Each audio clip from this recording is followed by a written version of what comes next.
In a previous video, I said I thought Cooper's Craft 100 was better than Early Times Bottled and Bond. Let's do the blind to find that out. Stay tuned after the break.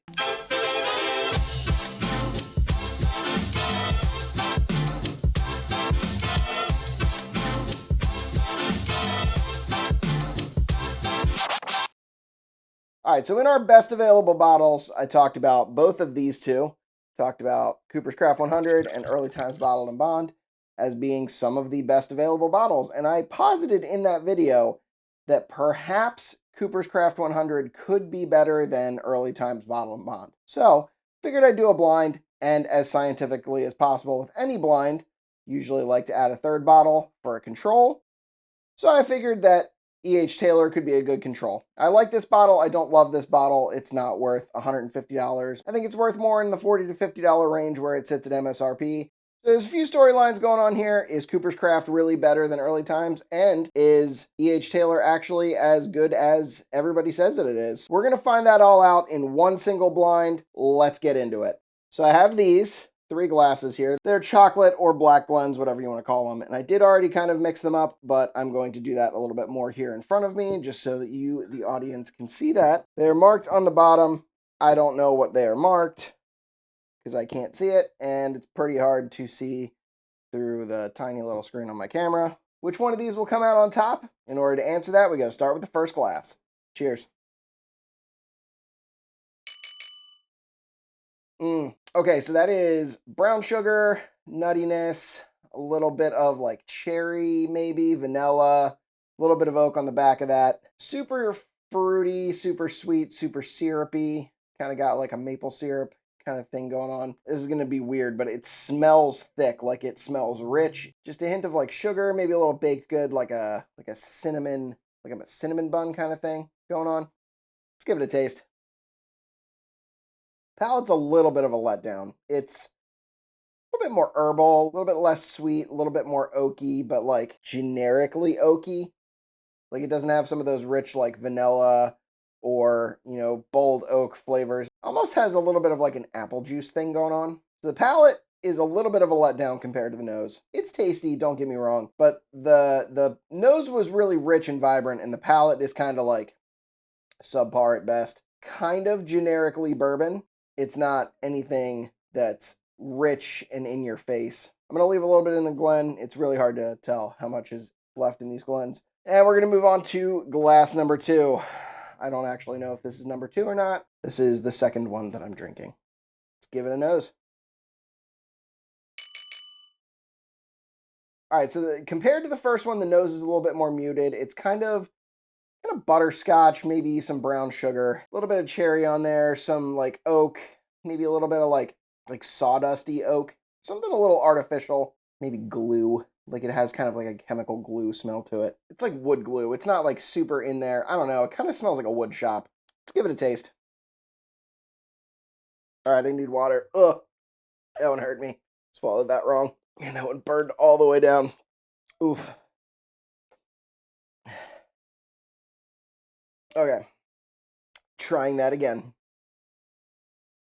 Doesn't have like a wood glue or anything on the palate. Keeps that like brown sugar, butterscotch kind of vibe to it. It's very muted. It's not like in your face or bold. It's definitely a more delicate nose and palate than the first one, although it is much more consistent. What you expect off of the nose is delivered on the palate. And I mean, it's pretty good. It's not hot. Just has a little bit of like spice tingle on the back, like maybe rye spice. It's not like an ethanol heat. Like so far, the first 2 of these have not drank hot at all. All right, I think I have a little bit of my mind made up on the second one. Cleanse with a little water and get to the third one.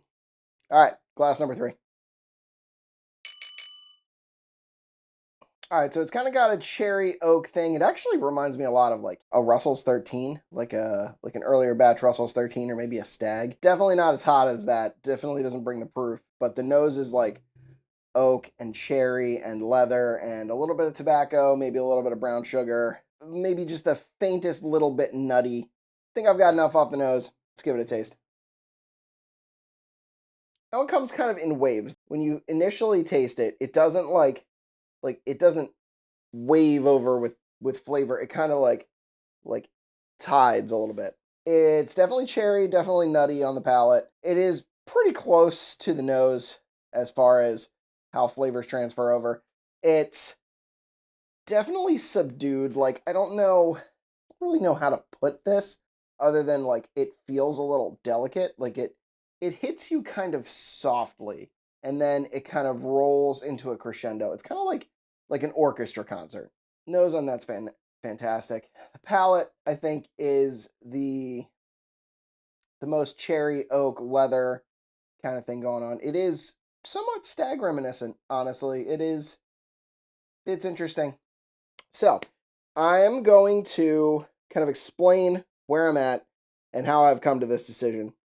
I have an order now. So, at my least favorite, I'm going to go with glass 2, the one in the middle. With my second favorite, or in the middle, I'm going to go with glass 1. I felt like glass 1's nose kind of buoyed it above glass 2. Glass 2 was solid. It wasn't anything special, but there was definitely nothing wrong with it. Glass 2 just had a little bit of a weird, like, wood shoppy vibe to it, and I don't know, I'm not really digging that. I'm not sure quite what's going on with that. But despite the subpar palette, the nose on number 1 kind of brought that in a little bit different of a way than number 2. So my favorite, obviously number 3. I think it was the most consistent nose to palate. I think the nose on 3 was just slightly ranked below 2, but I think the palate was probably my favorite of all of them. It had kind of like stag vibes, which is my favorite bourbon, if you didn't already know that. I'm going to make guesses. I'm going to guess that glass 1 was the Cooper's Craft 100 because it's got some kind of Old Forester-y nutty vibes that I'm not getting on 3. I'm going to guess that glass 2 was the E.H. Taylor because I don't honestly like the small batch that much. I think the single barrel is a whole lot better.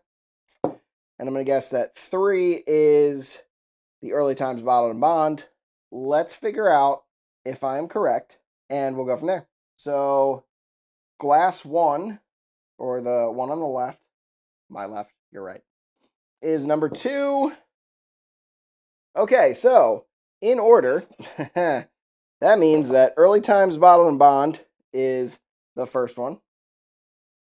Number 2 is 1, which is E.H. Taylor Small Batch. So that's number 2. And that means Cooper's Craft 100 wins this blind. So my premise was not only correct that I like Cooper's Craft 100 more than I like Early Times Bottled and Bond. And I really honestly didn't guess that. I did not think that that was a Brown-Forman product, because even though Early Times is coming from being a Brown-Forman product, it is a different mash bill than the rest of Old Forester stuff. It is a 79, 11, 10. I think that math is mathin'. Yeah, 79% corn, 11% malt, 11% rye, 10% malted barley. And then Brown-Forman uses a 72% corn, 18% rye, 10% malted barley. And we don't really know what Buffalo Trace uses other than it is supposedly a low rye mash bill. E.H. Taylor is mash bill 1. So that is their low rye mash. People assume that it's between 8 and 10%, but no one really knows. So yeah, I mean, in the battle of the 300 proofers, Cooper's Craft 100 came out on top, and it is the easiest to find, I think. At least it is the easiest for me to find. Can't find it in Pennsylvania, but it is available in New Jersey and Maryland, so it's pretty decently easy to get one. The Early Times has been around, and it is, I think, probably more available in other states. Pennsylvania had it once.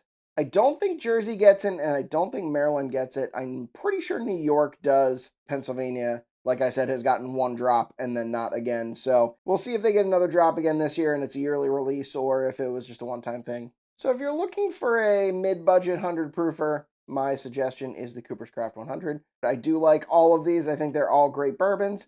I think E.H. Taylor is a little bit overhyped.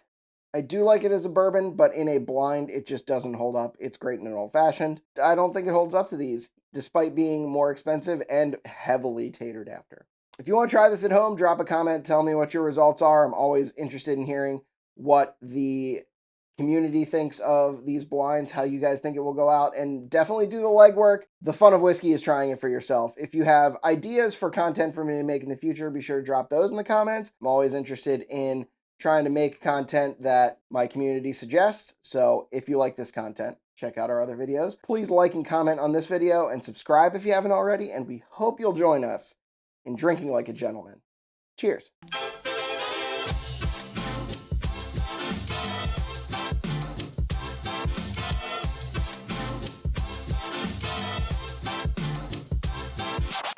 It comes at you softly. That was a weird sentence. I'm going to cut that 100%.